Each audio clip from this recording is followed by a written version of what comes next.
A young teenager from a Darwin school has spoken out in the hope of bringing an end to a vicious case of bullying. She says, until now, nobody has listened to a desperate plea, but she wants other victims to join her and fight back by exposing the bullies and shining a light on the evil problem.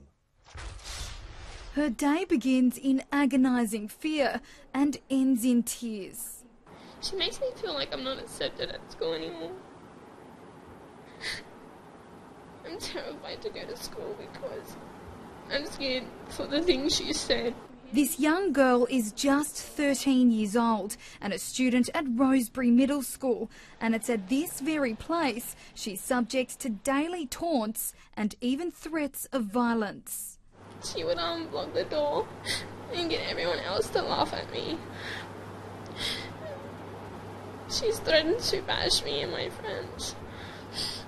She's called my mum a pedo. It all started when an old primary school friend suddenly turned nasty, her alleged bully picking on her for no apparent reason, even making jibes about the 13-year-old's sexuality. She did the right thing, went to the school head, but was told he had more pressing matters to attend to. He said that he will sort with her last when he's done with everything else. It's become so bad, the young girl has mentioned suicide. Her mother says she's heartbroken and scared. Fed up with the situation, she contacted the school. I've got no help. No one's listening. Nobody wants to address this situation. This is something that's been happening for a while.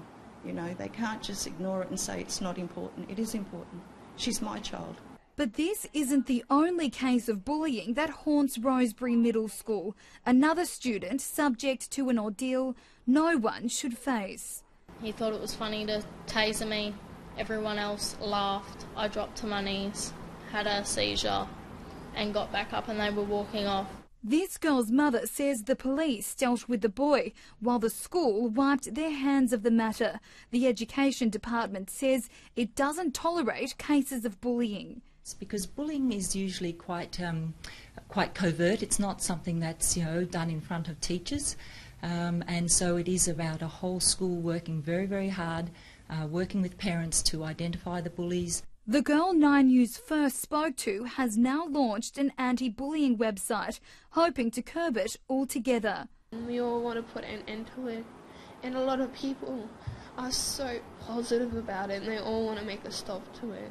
In the meantime, the Department of Education says it's aware of her case and is taking action. Hannah Dawkins, 9 News.